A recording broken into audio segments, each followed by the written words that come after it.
Welcome to another episode, everyone. Erika Kirk just got caught in a leaked audio. It has went viral.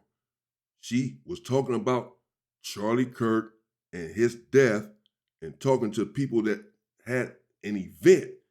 And she's talking about how successful the event was, how much merchandise they sold, how much money they made, etc.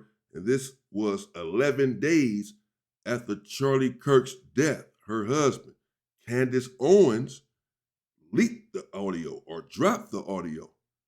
Let's get into it. This is from my guy, Adam Mockler. Stop. All right, let's jump into the 3-minute leaked Erika Kirk call that was just released to the public by Candace Owens. Now, Candace Owens has been waging war against Turning Point USA, and as a part of this war, she released a call that took place 11 days after Charlie Kirk was publicly assassinated at Utah Valley University. This is when his wife, Erika Kirk, was transitioning into the CEO position of their organization, Turning Point USA. Now, watching the people around Charlie Kirk try to fill these roles, like watching Erika Kirk on stage or watching his little henchmen try to go do these debates now, makes you realize in a weird roundabout way, Charlie Kirk actually was kind of the glue holding it all together, because Erika Kirk is just woefully unimpressive. But in this call that took place 11 days after Charlie Kirk was assassinated, Erika Kirk is talking about the merchandise sales that they saw at the memorial they held in Phoenix, Arizona. She uses the words, "It's all very exciting," which I found kind of weird. You know, I didn't even know if I wanted to make a full YouTube video about this call, but the more it went viral, the more it racked up 6 million views. Just one video has 6 million views, tens of millions of views across the entire internet. I realized everybody deserves to hear this. So as Hotspot reports, Candace Owens. 11 days. Bear this in mind as we listen to this. This is 11 days after her husband was violently, brutally, gruesomely assassinated in public, as we all know. And 11 days later, less than 2 weeks, she's having this conversation about what she's about to have this conversation about. And yes, Charlie Kirk was holding TP USA together, because she is indeed unimpressive, and she will not be able to lead Turning Point USA. There's no way. Owens released leaked audio from Turning Point USA in which Erika Kirk is heard giggling and cheerfully discussing attendance figures, merchandise sales, and performance metrics from Charlie Kirk's memorial just 11 days after his death. Make sure you drop a like and subscribe, and let's take a listen to. Of course, we all know that I'm about to let it play, but we all know that everyone, or a lot of people had a problem with her response after Charlie Kirk's death. Her hugging the casket, her saying things, giving these speeches and interviews, but not really crying or shedding any tears. Hell, even Candace insinuated that, she was involved in some way. She had implied this, allegedly. This uninterrupted. Hi, everybody. I still love all these emoji Zoom things. Wow. I don't even know where to begin. The fact that we were able to pull off an event of a century, like, it's just insane. We had over 275,000 people that attended, and the stadium overflow. Now, this starts off as a pretty normal staffing call, like, hey, good job, everybody. Westgate, insane, you guys. And then you have, was it 100 million? You guys that heard the gospel and all about Charlie and all about everything that you guys do, and the hard work of Turning Point USA is insane. We had thousands that were registered to vote. I think we're at like over 200,000 for merch sales. Don't quote me on that, because I think it just keeps like bumping up like crazy. But I just wanted to say a huge, huge, huge thank you to the events team, the development team, the graphic design team, the production team. It's just phenomenal. Their incredible work leading into the memorial. And honestly, a lot of the staff that worked on the memorial, they had 20-hour days for a week. She's worried about the sale. 200, all these giggles she got, 200,000 in sales. Don't quote me, you guys. Don't quote me, you guys. I'm not sure. because it keeps climbing rapidly. The money's going up. The money's shooting up. This is 11 days after his death. This is what's on your mind? I don't know. I don't necessarily want to judge her. But again, she had a few instances where she had questionable behavior. But everyone grieves differently and all of that stuff. Whatever. Let me know what y'all think in the comments, though. This seems a little off-putting, really. During the time of us grieving the loss of my husband, and honestly, I know several staff that didn't even sleep. Again, you guys are breathing angels, and I'm so grateful for all of you. And obviously, a huge thank you to the Mosaic team. VI, you guys are 10 out of 10. Like, we have the most incredible team. We just do. And you guys know that, and you guys are all a part of that. And I am so, so thankful. And if you do have a moment and you run into any of those staff members that you know had a role in this, and that they put a lot of their time and effort into it, just say thank you. There's something really special to be seen in moments like this, and it's not easy. I'm speaking from experience. I'm right in the trenches with you guys. And so the fact that a simple thank you. I don't care if any of you have beef with each other from the past or have any issues with someone said something about this or that. Like, if you guys have any of that, please put it to rest. My husband's dead. Like, I'm not trying to be morbid, but he's dead. And it puts life into perspective of how short life is and relationships, and God puts people in your life for a reason, and it teaches you a lesson, it teaches them a lesson. So if you are going through a time where, just lay it to rest, and we are moving forward, Turning Point USA 2.0 with Charlie in our hearts, and that's what he would want. I really want to know what you guys think about this in the comment section, because there's a few moments where it's just a normal staffing call, and she's saying, I think she's full of shit. That's what I think. I'll tell you what I think, Adam. I think she's full of it. Thank you to the team. But there's also a weird few moments 11 days after his death. And now right-wing accounts on Twitter are freaking the hell out. So Libs of TikTok, this right-wing account that always makes fun of liberals or whatever, posted, a drag queen named Erika Quirk is now mocking Erika Kirk, grieving after her husband was assassinated. First of all, this call didn't really sound like grieving. So if Erika Quirk, the drag queen, is dancing around, that's not too far off from reality. On the cross, our Savior said,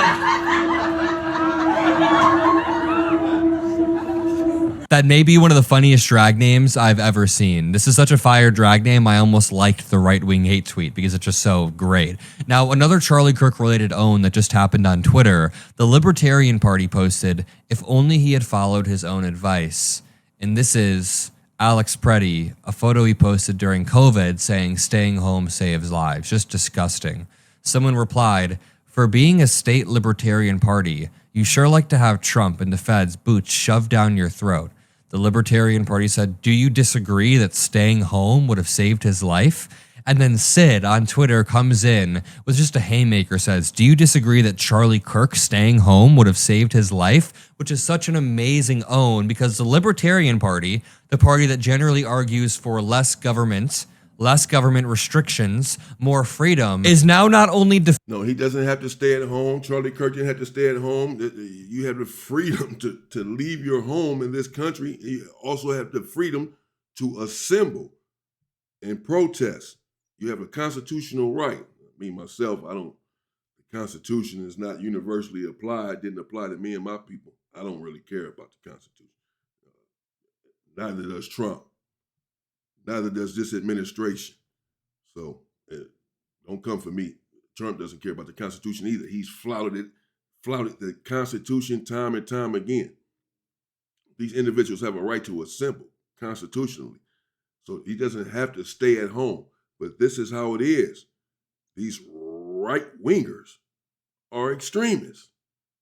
Megyn Kelly just made a video in which she said she knows that she's supposed to feel sorry about Alex Preddy, but she does not.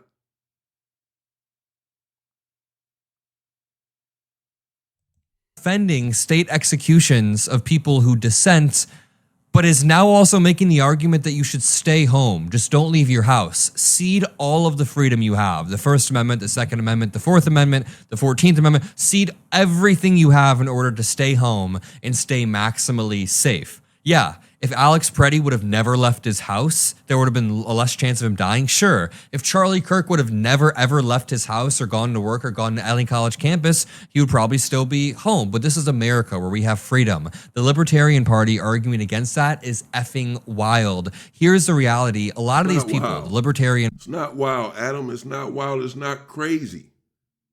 This is how these individuals think. The sooner we all understand that, the better off we'll all be.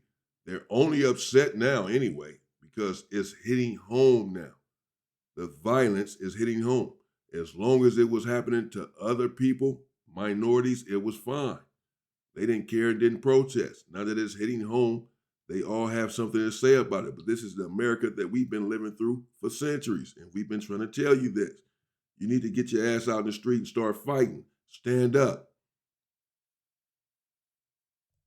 Party, the Charlie Erika Kirks, they're grifters. They're grifters who will stir up hatred against trans people and minorities, but then are all of a sudden shocked when that exact type of hatred then bounces back and hits them. There are some really good examples that you see pop up with a lot of minorities within the conservative movement. So people like Vivek Ramaswamy have been okay with peddling hate and bigotry and homophobia and racism for years, but the moment anti-Indian hatred begins to consume the Republican Party, all of a sudden, Vivek Ramaswamy has a lot of moral clarity about how bad bigotry is. Ben Shapiro is very quiet when trans people are being attacked. In fact, Ben Shapiro will be the first one to lunge and make fun of a trans person. Then that translates into making fun of black people. Ben Shapiro isn't the most openly bigoted one, but he'll make fun of minorities. But the moment that turns around and Jewish people are then the subject of the joke, he gets very, very worried. We should just stop bigotry.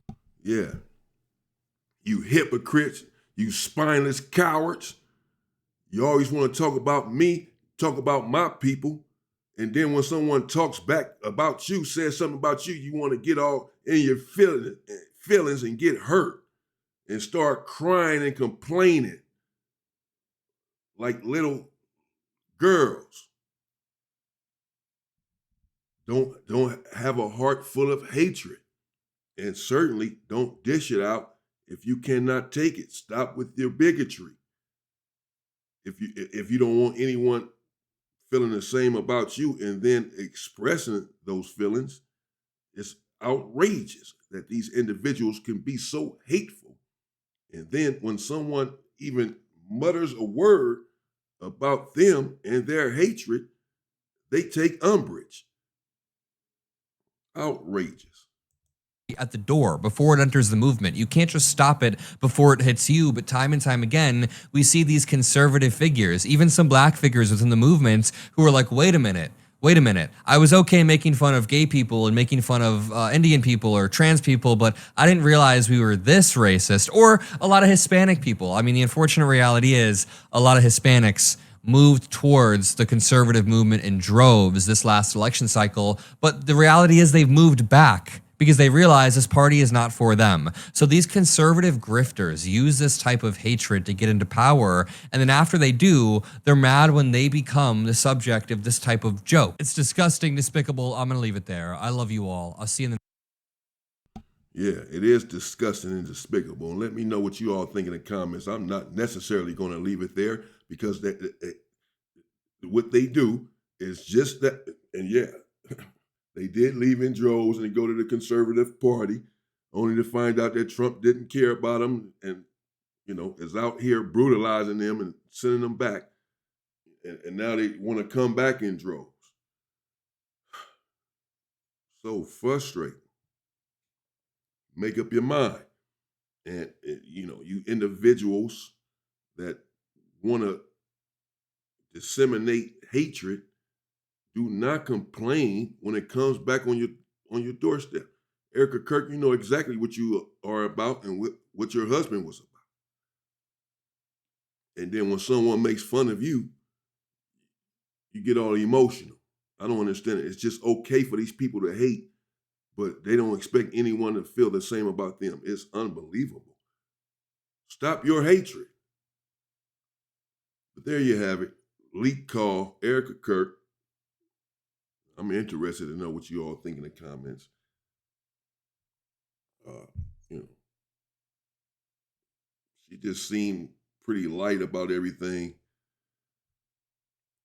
200,000 for the merchandise. She did thank everyone and please don't fight, you all. Please don't have beef because my husband is dead. I don't know, man. I don't know about this one. I don't know about the American people either. Stay safe, stay free, and power to the people.